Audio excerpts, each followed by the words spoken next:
Hey. I don't think I would survive in jail.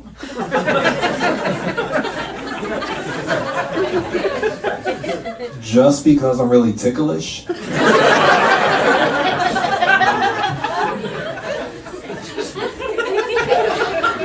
I don't think you can like be gangster and ticklish. Like, I don't think those two things go together, you know? Like I've never seen like a 6'5" buff dude with a bunch of tattoos, you know? And someone runs up to him and goes like, coochie, coochie, you know? And he's like, stop, like don't do that, you know? Like my best friend's brother went to jail when I was in middle school, right? Went to jail when I was in middle school. My very first thought was, they're gonna tickle the fuck out of him. Like, they're really gonna pin him down and get to his feet, you know? Like he's gonna have to wear 2 socks on the yard. Like it's not gonna go well for him, you know? Because what most guys fear? Most guys fear is what? Going to jail, getting in the shower and dropping the soap. That's not my fear. My fear is going to jail and washing my hair.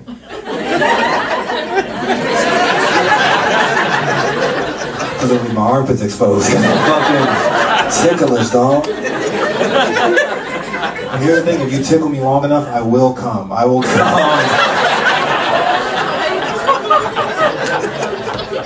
Now, how am I going to tell you I don't like it that much? You know, I'm not going to be able to. I think that's how we should choose our presidents. I think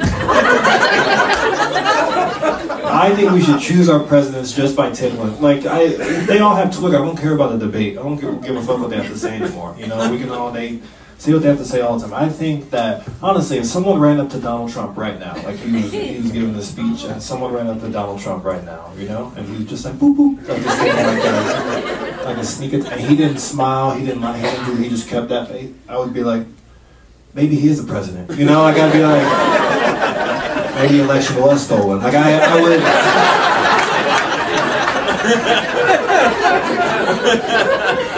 And I feel like if you ran up to Joe Biden and tickled him, he would just die. He would just die. They're both old as fuck.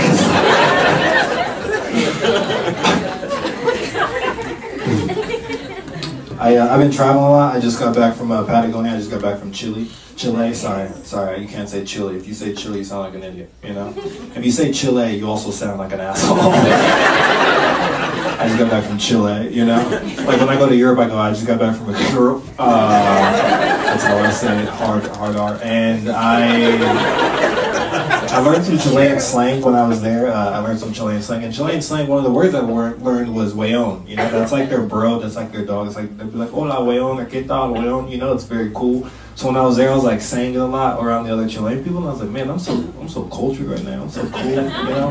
And I'm coming home, and I got on the plane, and I saw the pilot, and I was like, I'm gonna try my new slang on, right? And I go, hola weón, and he goes, hola. And then this old Chilean woman looks at me in my face. She looks very disgruntled, and she goes, you can't say that. And I was like, what? She's like, that's our word. And I was like, have I just been saying Chilean nigga this whole time?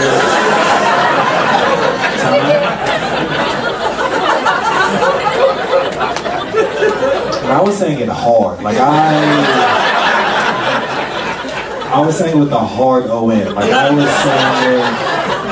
was like way on. Like, and then I got really embarrassed and I was like, no, my Chilean friend said I could say it. You know, like I was like, he gave me permission to say it. He said I was cool. I was listening to music with it, you know? Like Way Homes with Attitude. My favorite song, Way Homes in Paris. That's I'm not a tough guy. I try to be, I pretend to be, you know? I was born and raised in Denver. I sound like this. It affected me growing up, you know? It affected my language, it affected the way I sounded. Like I was driving in a car, right? And this car cut us off. I'm in a car with my best friend. This car cut us off. And I said out loud in the car, I was like, geez Louise. And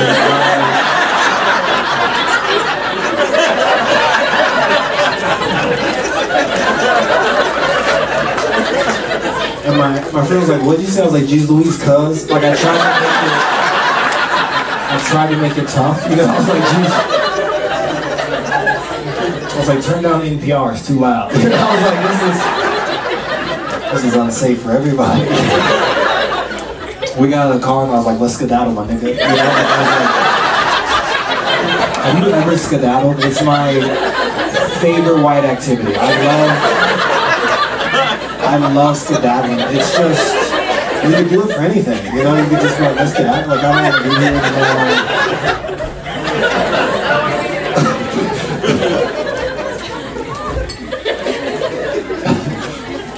It's fun, you know? It's fun. I love when white people say my favorite white phrase is, I don't give a rat's ass. Oh, I don't know what the fuck that means, but I like when I see a middle-aged white man just giving somebody, and he's like, I don't give a rat's ass. And I'm like, yeah, because in my head, I'm like, I don't know what that, like, do all white people have a little rat in their pocket? They haven't asked you, but they're not going to fucking get it, you know? And they don't point up or straight. They point like that. They go, I don't give a rat's ass. And I'm like, me either, bro.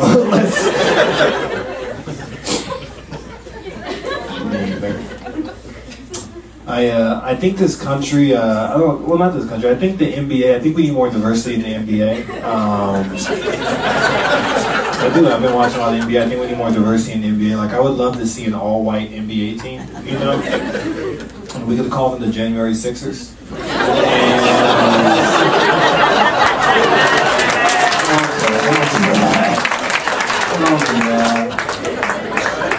They do got some great shooters. They got some great shooters on their team.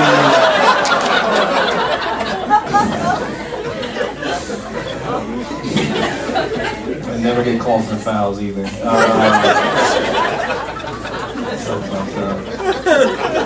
I wasn't expecting you guys to do that. That was very confusing. I am in a relationship. I've been in a relationship a long time with an adult lady woman person, and I have a live-in girlfriend. She's great. We've been together so long, you know, our relationship is great. We actually, our first like big argument we got into a little while ago, she said I make the same noises during sex as I do as eating a good cookie. I was like, babe, what are you talking about? She's like, you do it every time. You make the same noises during sex as when you're eating. I'm like, what do you mean? She's like, you always bite the cookie and you go,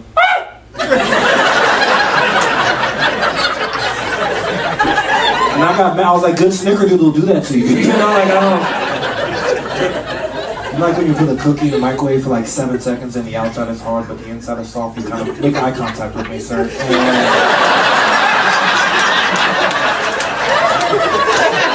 And push your finger in the middle of that cookie and it's just like, I'll fuck a cookie is what I'm saying. This is 100% true. It got so bad that Mary's Mountain Cookies blocked me on Instagram. That's how bad they blocked me. And I went in there. I was like, nah, baby, I'm back. Like, no. It was like a toxic relationship. I was like, nah, girl, come on. I just wanted to see you, you know? My girl and I, we've been together a long time, you know, and we've been together so long that she wants to like spice it up. She's like, we should do something to like spice it up. And I was like, what do you want to do, babe? She's like, we should pretend to be strangers, you know, we should act like we don't know each other. And I was like, I would love a few hours of silence.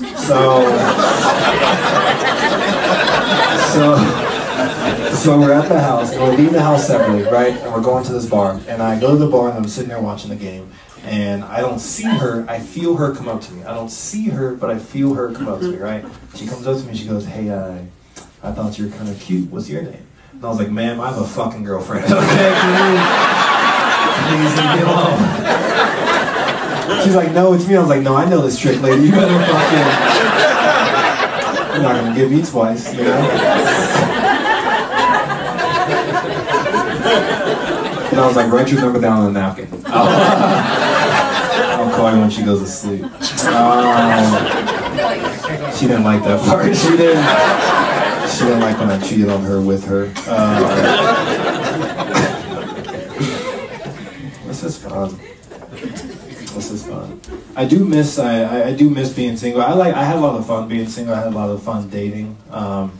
I remember I wasn't like a very cool guy, didn't have like any pickup lines, so I just did what most guys do. I would like take my dog to like try to go pick up girls, you know? I would like go to the dog park and stuff, and I went to the dog park one time and I'm like standing on this hill and I meet this other girl and she has her dog there and we're like chit-chatting, but you can't really like be sexy on a hill, you know, because it's like, you guys know how hills work, like I was like trying to stay at eye level with her, so I'm just like standing chatting up and you know, it's going well. I'm like, we're laughing, I get her number, she's like, hey, we should get lunch tomorrow. And I was like, great, this is lovely, right?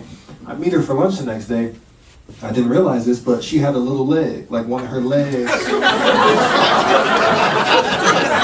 of her legs was littler than the other one, but I didn't know she had a little leg because we were standing on the hill. When you stand on a hill, because it's a hill, it's one of your legs is automatically going to be shorter than the other one. So she just looked at eye level, but I didn't know that because we were at eye, and she had a little leg. And I don't have a problem with people with little legs. It's just I didn't know that at the time. I just like saying little leg a lot. No one get offended. That person doesn't exist. I mean, maybe there's a person out there with a little leg, but I didn't hit on anything.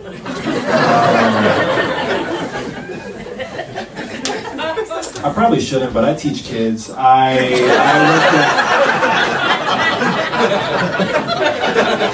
child's future is in my hands right now.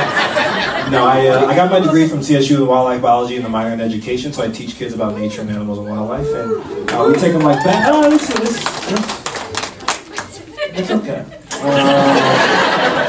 I really do enjoy my students. I take a lot of students like backpacking and fishing and teach them like outdoor skills, and it's really fun to watch kids like almost like come of age in nature, you know? Like we were going up to this campsite and I was telling all my students like safety stuff for the camp, like hey, watch out for these organisms, watch out for these bugs, here's wildlife stuff. And one of my students sits down next to me and he goes, Mister, and I was like, what's up, man? I probably shouldn't say his real name, whatever. He goes, Mister, and I was like, what's up? He's like, are there a lot of orgasms that are gonna get us tonight? I was like, he's like, are there a lot of orgasms? I'm afraid of the orgasm. And I was like, this isn't the Boy Scouts, are safe.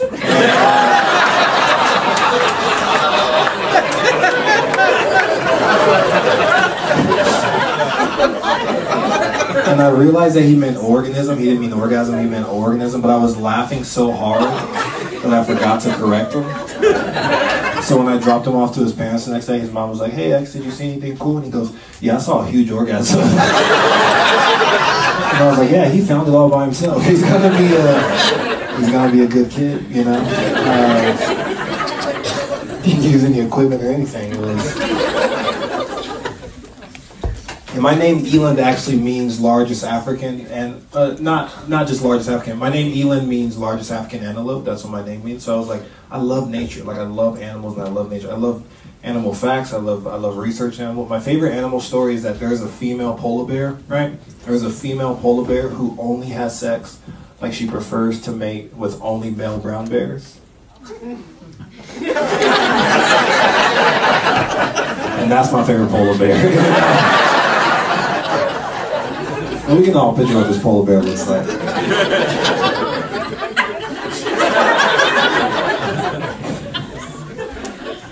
Like this polar bear's been walking on the ice and it's been cracking just a little bit, you know?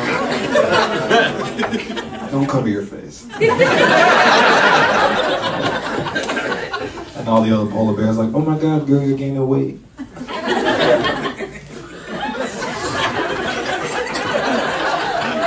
And all the brown bears like, nah, girl, you just got a fat ass. You know, like you just... She's wearing Jordans for some reason. I don't know. She got fucked up credit. Okay, that's the last. That's the messed up part of that joke to this. It's the bad part. White people, well, happy Black History Month. Well, if you don't, yeah, well, some of you didn't want to clap, and I felt it. I would say 98%. I'm close to Wyoming. I can feel it, and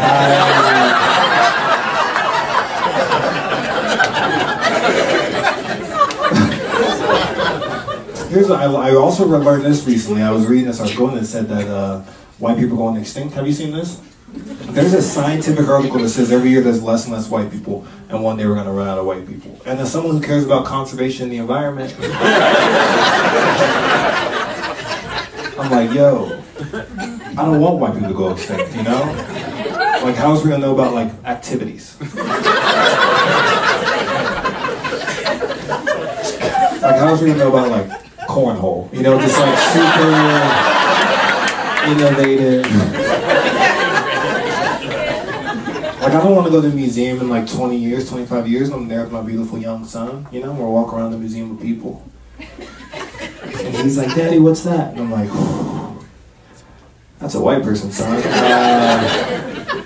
Yeah, man, they used to be everywhere. They used to be everywhere as far as the eye could see. No, I don't know why they dress like that. That's just how they dress. They have those little shoes with the fingers in it. I didn't get it either. And he's like, Daddy, what killed all the white people? And I'm like, I think it was all the gluten. All the gluten, They just stopped eating, man. There was food for everybody.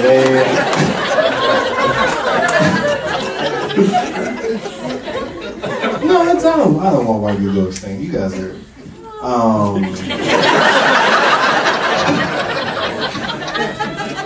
guys are annoying as fuck. I got into an argument with this girl at Whole Foods. At Whole Foods, she had a little button on that said woke AF, and I was like, you don't know any black people. And I'm at Whole Foods and I'm trying to eat it better. I'm trying to take better care of my body. So I told this young lady, I said, hey, I'm trying to take better care of my body. Where's your like healthy meat at? Like, where's your healthy meat section at? And she goes, no.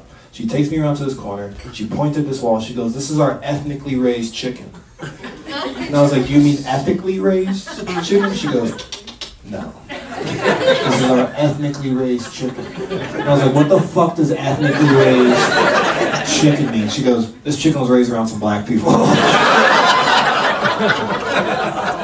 And she could tell I was upset. She was like, don't worry, it's cage free. I was like, bitch, it better be. Like, I don't want any enslaved chickens, you know, I went to King Sue's like, can I get the free chickens?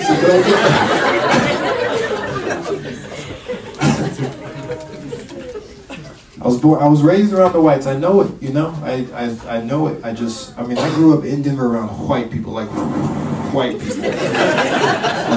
Like you know, like when the wind blew, like white people, you know. And ever so for Black History Month, I do this every year. Ever since I've been, you know, old enough to do it, I drive around white neighborhoods of Denver, and I don't shoot at white people, but I shoot. I shoot in the air around white neighborhoods just to let them know that there's a little bit of danger in their lives. And I'm also trying to buy a house. I'm just like, everybody. A couple more clips and I get a 1-bedroom. You know, this is my rent control. That's what I do.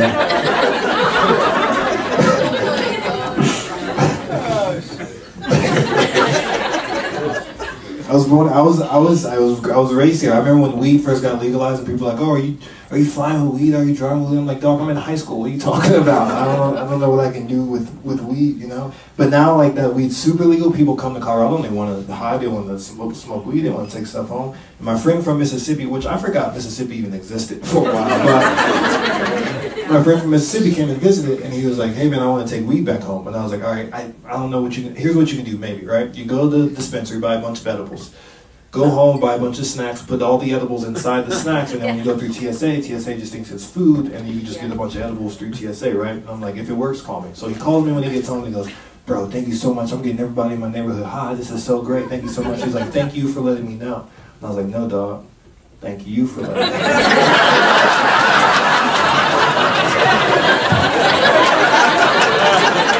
Because if I didn't hear from you, I was going to be like, fuck! Lost another one, you know? I'll figure this equation out. We'll get there, you know? We will get there. Sometimes I'm not gay, but sometimes I do gay stuff, and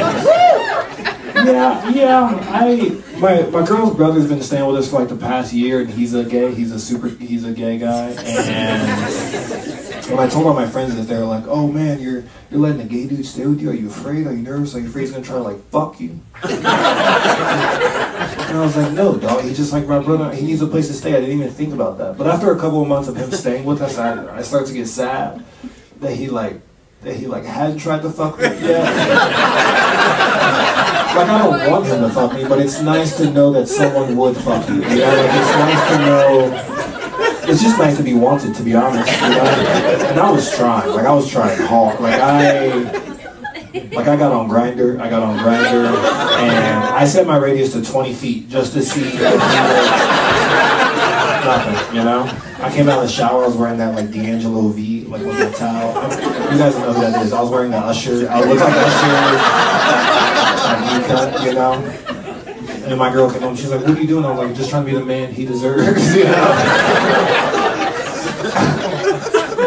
If you would like, you can follow me on Instagram. My Instagram name is Black Steve Irwin. That's my Instagram name. Whenever I tell someone my Instagram name, they always get the same thing. They always go, Black Steve Irwin. Oh, don't get killed by a stingray. It's like, bitch, I live in Denver, Colorado. Also, if I got killed by a stingray, I feel like they would kind of blame it on me, you know? Like, if I got killed by a stingray, they'd be like, well, why was Eeland wearing a hoodie? You know? That gives me more put now. Thank you guys so much.